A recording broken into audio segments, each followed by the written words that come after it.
When a narcissist wants you back, it's never because they've changed or suddenly discovered empathy. It's because they've realized you're no longer under their control. The moment they feel you've truly detached, panic sets in. But this time, they know charm alone won't work. They must make you believe they've changed. And so begins the greatest performance of their lives, the act of redemption they never truly earned. At first, they approach with caution. They test the waters with subtle messages. I've been thinking about you, or I miss what we had. Their tone is softer, more reflective. They're careful not to sound demanding. It feels different, almost genuine. That's intentional. They've learned that direct pressure won't work anymore. So instead, they play humble, creating an illusion of vulnerability to lower your guard. They'll tell you they've been doing a lot of thinking. They may mention therapy, self-improvement, or spiritual growth. They know you value depth, so they'll mirror that. But their words are hollow rehearsals, not reflections. Narcissists don't change through self-awareness, they change their tactics when old ones fail. The new version they present isn't real, it's just better marketing for the same broken product. They study what worked before. If kindness drew you in, they'll be kind. If emotional honesty touched you, they'll perform vulnerability. This time, they'll say all the right things in all the right tones. It's calculated, not heartfelt. Their mission isn't reconciliation, it's restoration of control. The goal is to make you believe they've evolved, so you'll reopen the door they can't stand to see shut. Their timing is strategic.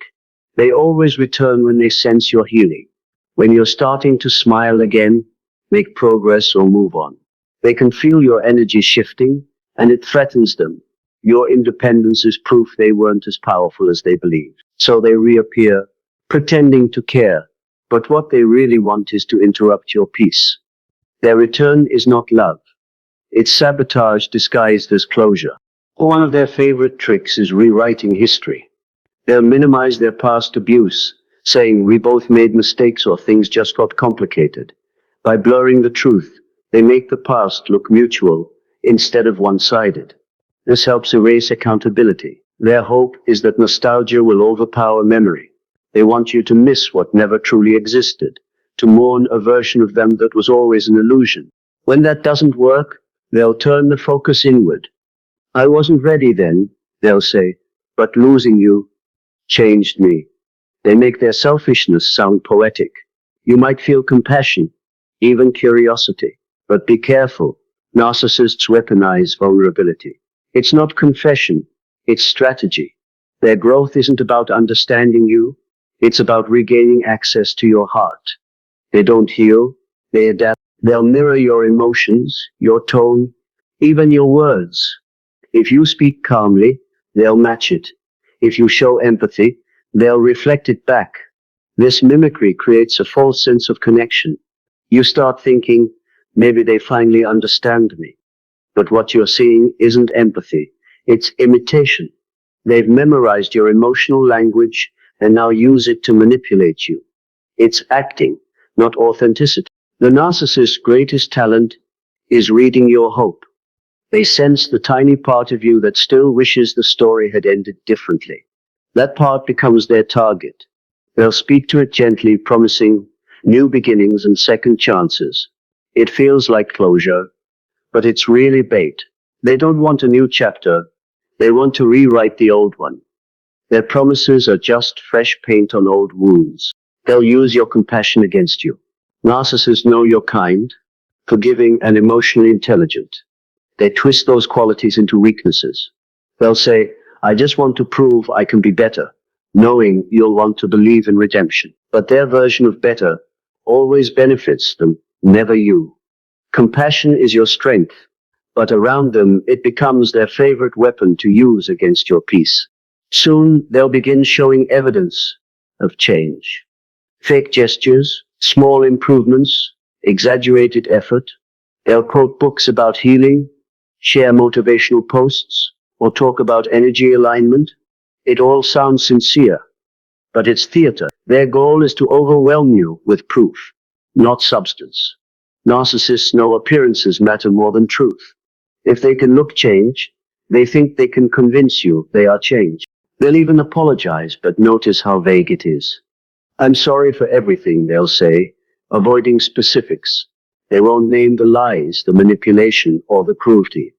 That's not an apology, it's damage control. True remorse requires accountability. The narcissist version skips that step because they're not sorry for what they did. They're sorry for losing you. Regret and guilt are not the same thing. When you question their sincerity, they'll act hurt. You still don't trust me, they'll say with disappointment. This guilt trip is intentional. They flip the script so that your caution looks cruel, and their manipulation looks misunderstood. The goal is to make you feel bad for protecting yourself. It's emotional blackmail disguised as longing. You're not cold.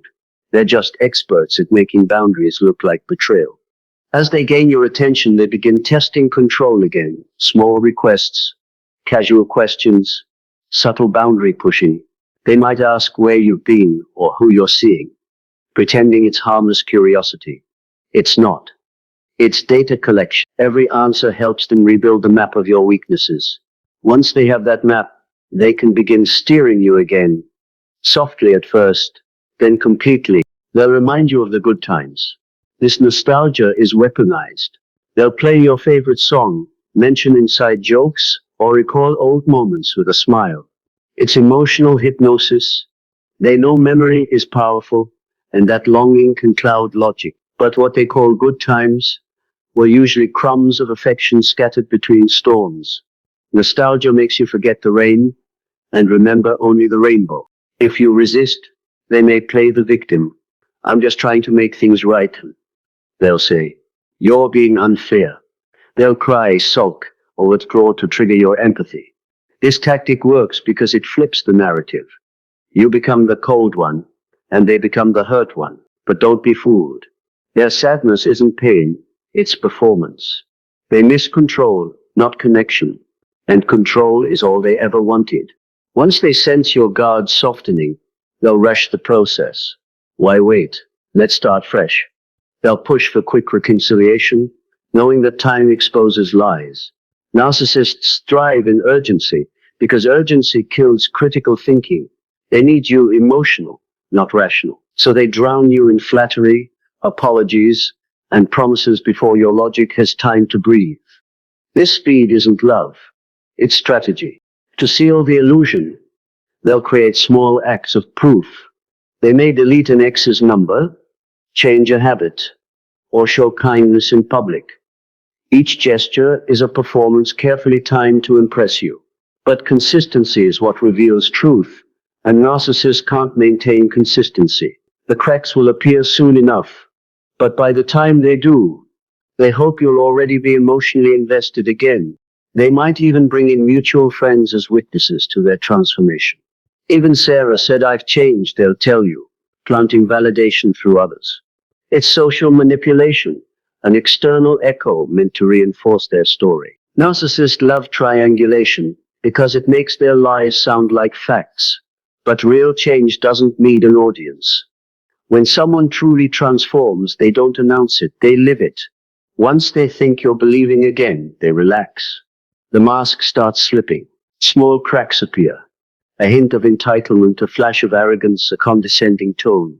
At first, you dismiss it as stress or habit. But it's not. Those moments are the real them resurfacing. The act is tiring, and narcissists can't perform forever. The moment they feel control returning, their true nature quietly creeps back in. They'll test your forgiveness next. They'll make a minor mistake on purpose, showing up late, forgetting a call, and watch how you react. If you brush it off, they know they've regained power. It's not about the mistake itself. It's about testing your limits. Each small forgiveness builds a pattern, slowly resetting the dynamic. The game isn't over. It's just restarted. And this time they're more careful with the mask. Behind their charm, they're studying you. Every smile, hesitation, or sigh is data. Narcissists are emotional strategists. They adapt based on your reactions. When you express warmth, they double down on affection. When you pull away, they mirror sadness. Their entire approach is reactive. They don't connect, they calibrate. That's why the relationship always feels like a performance. You're feeling and they're acting. If you pull back again, they'll escalate their efforts. The messages get longer, the calls more frequent. They might even appear unexpectedly, framing it as fate. But it's not fate, it's intrusion disguised as destiny. Their persistence isn't romantic, it's territorial. They're not chasing love, they're chasing ownership. And when you recognize that, the entire illusion starts to collapse. You'll notice how their kindness comes with conditions. Every gift, every favor, every word of affection has an invisible string attached. It's never just generosity, it's investment.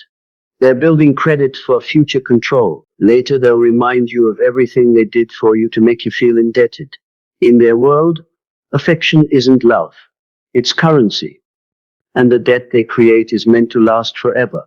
When you finally start questioning their motives, they'll flip to anger. You'll never see how hard I've tried, they'll snap. This outburst exposes everything. Real remorse doesn't need to be defended.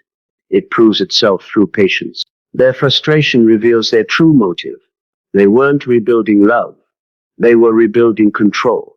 And once they realize you see that, the mask begins to fall completely. The narcissist's final act is withdrawal. They'll suddenly vanish, leaving you confused again. This silent exit is punishment for not believing them fully. It's their way of saying, you should have given me another chance. The goal is to make you feel regret. But don't. Their disappearance isn't loss, it's liberation. The silence that follows is proof that the performance has ended, and the actor has exited the stage. Eventually, they may reappear again, recycling the same story, just polished. They'll say, I didn't handle things right last time, but I've truly grown. It's deja vu in disguise. The act never changes, only the script. Narcissists don't move on. They orbit, returning whenever they sense vulnerability. It's not because you're special, it's because you were once accessible. To them, returning is recycling, not romance. Every comeback is a test, not of their love, but of your boundaries. They want to see if you've learned. The lesson isn't to hate them, it's to see through them. Once you stop falling for their illusions, they lose interest. Your clarity starves their manipulation. The best revenge is not anger, but indifference. Narcissists crave emotion. Silence is their starvation. Healing means understanding that their change was never about growth. It was about strategy. They learned your language of empathy and used it as bait. But you can't fake consistency. Sooner or later, their patterns return. The lies, the deflection, the gaslighting, they all resurface. Once you've seen the cycle clearly, it becomes impossible to unsee. That awareness is your protection. The narcissist's greatest fear isn't losing you. It's losing control over how you see them. That's why they fight so hard to rewrite the narrative. They don't want you to move on thinking they failed. They want you to wonder, to regret, to doubt yourself. But you owe them nothing, not your belief, not your closure, not your forgiveness. Their story ends where your peace begins, and that's what truly terrifies them. The reason they try so hard to make you believe is simple. Belief is control. If they can control your perception, they can control your emotions. That's why they invest more effort in convincing you than in changing themselves. They understand that appearances are everything, but once you see the difference between performance and sincerity, their spell breaks. Truth is the light that burns through their illusion. You may notice how they exaggerate progress. I've done so much work on myself, they'll say, using vague words like growth or healing. But real growth is visible. It's calm, humble, and consistent. The narcissist's growth is loud and urgent because it's fake. They rush to prove what hasn't happened. If you listen closely, you'll hear the same emptiness behind their new vocabulary. They'll try to remind you of your bond, calling it unique or unbreakable. But what they really mean is irreplaceable control. They don't see you as a partner. They see you as a supply source that no one else can provide. Their addiction isn't to you as a person, it's to the way you once made them feel powerful. They're not missing you.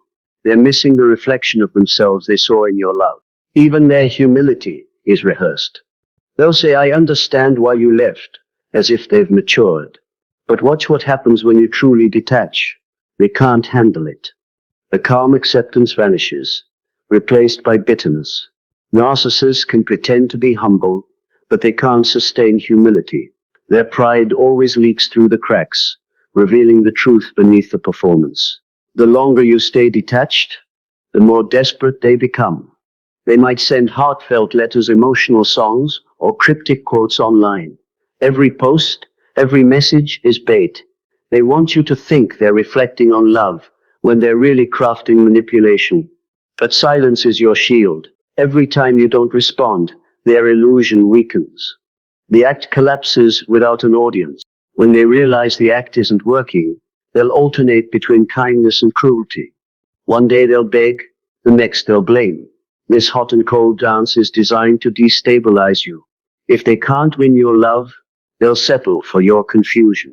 Because confusion is still control, but your clarity, your calm refusal to react, is their ultimate defeat. You win not by fighting, but by seeing clearly. Sometimes they'll try a new approach, pretending to let you go. I just want you to be happy, they'll say, sounding sincere. But it's bait wrapped in benevolence. They're hoping you'll feel guilty for rejecting someone so understanding. Narcissists know that false kindness disarms you faster than anger. But remember, real love releases without manipulation. Theirs only pretends to. If you do engage, you'll notice how quickly the old dynamics return. The subtle gaslighting, the guilt trips, the small jabs cloaked as jokes. It's deja vu. Their new self evaporates under the weight of habit. That's because they never changed. They just paused their toxicity long enough to lure you back. Once control is regained, the act ends and the real narcissist reappears. Eventually, you'll realize that the entire reunion was scripted. From the first text to the last tear, it was all designed to make you believe. But belief is what binds you, and doubt is what frees you. When you finally trust your doubt, the illusion breaks. You stop asking, what if they've changed? And start asking, why did I ever have to hope they would? Their greatest trick was making you forget your worth. They convinced you that love means patience, sacrifice, and second chances. But healthy love doesn't demand that you suffer to prove your loyalty. You deserved honesty, not performance. You deserved peace, not persuasion. Once you remember that, their act loses all power. Because real change can be seen, but fake change only needs to be believed. The final stage of their act is silence. They retreat, waiting for your curiosity to pull you back. They know silence makes you wonder, and wondering reopens doors. But this time, you don't chase. You let the silence stand. And in that stillness, you find clarity. You realize peace was never in their return. It was in your distance. The performance ends when you stop watching the show. Healing means accepting that their love was a story written to keep you hooked. You can grieve it, but don't romanticize it. You weren't loved poorly. You were used skillfully. Their affection was manipulation in costume. Their promises were props, and their tears were special effects. Once you see the production for what it was, you stop longing for the actor and start celebrating the ending. The hardest part of recovery is accepting closure without explanation. Narcissists rarely give you the truth, because the truth exposes them. But you don't need their confession to heal. Understanding their patterns is closure enough. You don't need them to admit what they did. You just need to stop letting it define you. The lesson was painful, but it taught you how to never be fooled by performance again. You'll start to see red flags faster now. The sudden change, the emotional monologues, the strategic apologies. What once fooled you now makes you uneasy. That discomfort is wisdom.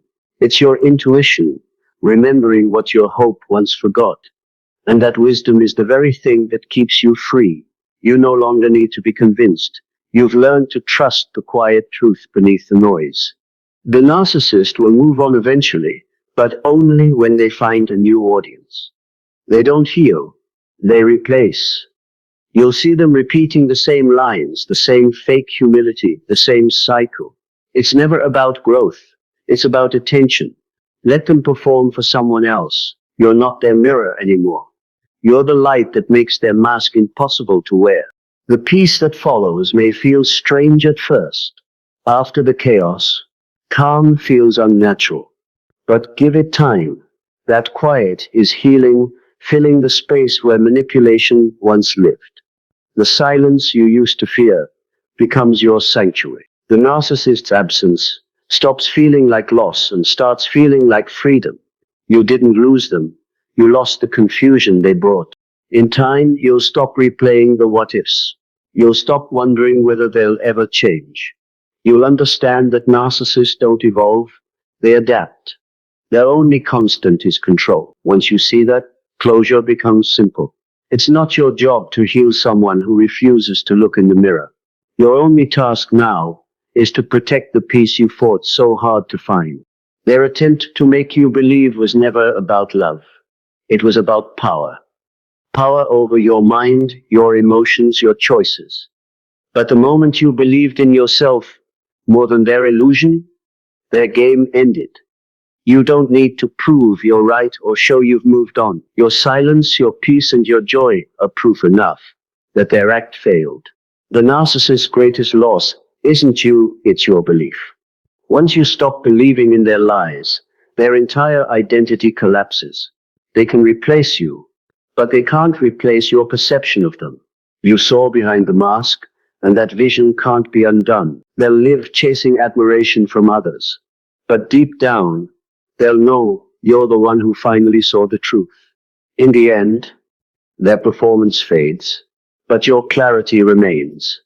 They wanted you to believe in their illusion. Instead, you believed in yourself. That's the real victory. Because once you stop needing proof of their change, you reclaim your power. The narcissist's act loses its meaning, and you walk away with the only truth that matters. Real love doesn't need to convince, it simply exists, quietly, honestly, and free.